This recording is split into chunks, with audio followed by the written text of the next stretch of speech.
Connor, I had no idea that Bath had a bard and has done for 24 years. How did you find out about it?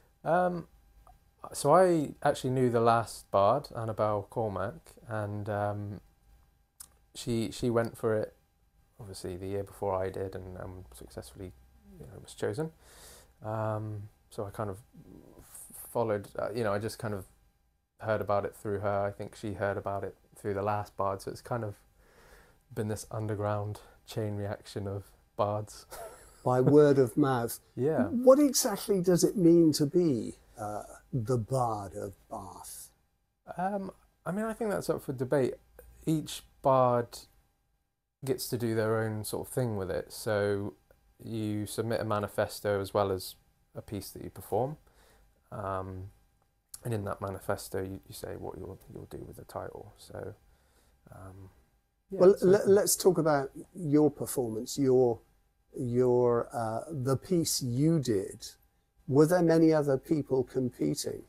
So I don't actually know off the top of my head. You don't all sit in a waiting room. We were in the same room, but I don't know how many people submitted to it. But there was 3 on the day, which is quite a good number, I guess. And we all perform in the room to a panel of judges, and I went last, which was probably the worst thing, because I was just sat there like, oh, these guys are so good. So it was quite a varied performance as well, because we had one guy, he read a section of his book that he wrote, which was quite kind of about trees and quite bardic themed, I suppose. We had a poet who was really good, and then me. And I think because I was singing, maybe I stole the show a bit. What was your subject? The subject of the competition, so it was, the theme was just one word, roots, and so that leaves quite a lot of space, I thought, for what sort of piece can I do. And I actually had this song idea kicking around about sort of Bath and the homelessness issue in Bath, which obviously if you live in Bath or visit Bath, you can kind of see it quite clearly.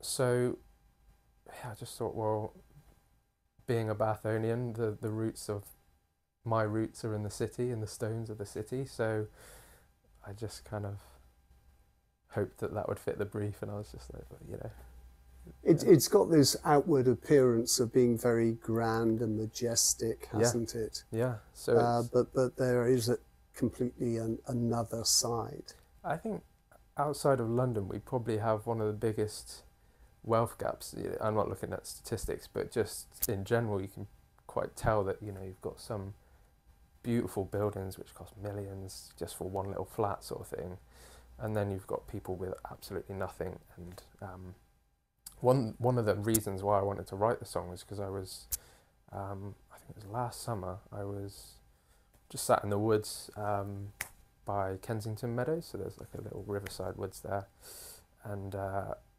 this chap came along and he had nothing. He just sort of started speaking to me and said, his tent, it got stolen, which he saved up loads of money for, and it was a hot day and he asked for some water off of me, and I just I've never had to beg anyone for water, and I just thought, for me, that was, it just hit me. And I was, you see these faces, and I talked to some of the people that I walked past, and I don't have much money to give, but I'll chat to them, and when I think what I tried to convey in the song was that they're humans too. I think maybe it sounds wrong to even say that, but a lot of people kind of, I get the impression they don't really think of them when they, you walk past and you try not to look, and that's someone's daughter, almost as though they're invisible. Yeah, or just it's like an unsightly thing, which it is tough to see someone on the streets, but we gotta do something about it. Well, your song on that subject won you the title, and you are sitting next to what is left of the Bardic chair.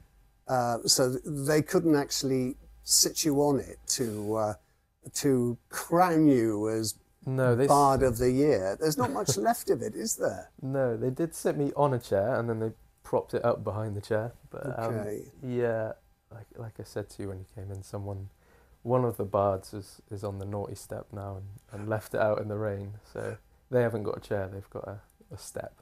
And I have heard if there is a local carpenter who would like to use that and recreate the whole Bardic chair, it would be very welcome. It would be a nice thing to do. Did you get a gown as well? I did. I can show you that if you like. I'll have to. Right. Well, I'll make sure we see that before I go. Now, look, you wrote a song about the homeless. You carry this title for a year. There's another competition coming up in November, which I will give details after this interview. You will become a judge, won't you? Former bards judge bards to be. Yeah. So that's quite interesting. But how are you going to use that song? I mean, how have you been using your bardic year? Yeah, so it's been an interesting year. For me, it's personally been a lot of learning. You know, I've learned more about what a bard is, you know, traditionally, and what that means in the modern day. But I suppose outwardly, I've been trying, first and foremost, because of that song, I thought, well, this is what I'm going to do with the title. I'm going to try and, you know, raise some awareness or discuss the homelessness issues in Bath.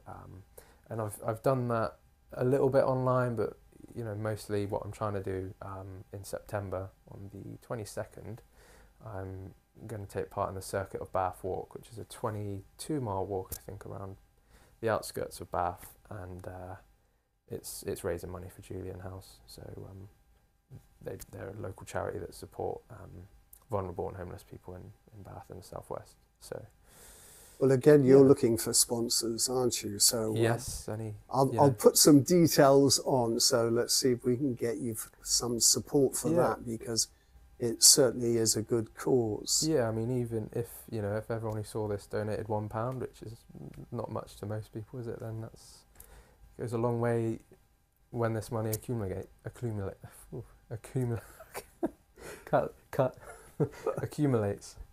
think I pronounced that. You did very well. Yeah. Well, there is another competition coming up, as we said, in November. Yeah. What strikes me at the moment is I knew nothing about this until I was told that Bath had a bard. Yeah. And I'm sure there are very few people who know that Bath has a bard. Yeah. I'm just wondering how knowledge of that could be spread around the city. I mean, you know, if you go out for a drink with your mates and say, "Oh, by the way, I'm the Bard of Bath, 2024," do they look at you as though you're bonkers?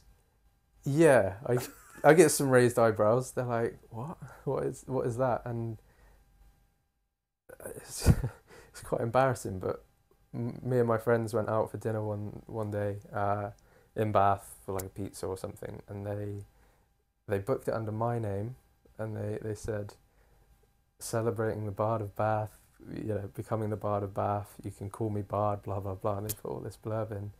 I had no idea, so I turned up and they were like, "Oh, it's under your name, by the way," and like the waiters and waitresses were just laughing. They did give me a free shot though afterwards, limoncello at the end of the meal. So, well, you know, Connor, you're in good company, because I read somewhere that William Shakespeare was known as the Bard of the Avon. Yeah. And if we're talking about celebrating the English language, the written and the spoken word, you're in very good company. Yeah. So look, I'll put all the details on. It's something to tell your friends and your relatives in the future that you once were. Oh, it's going on my gravestone, I reckon.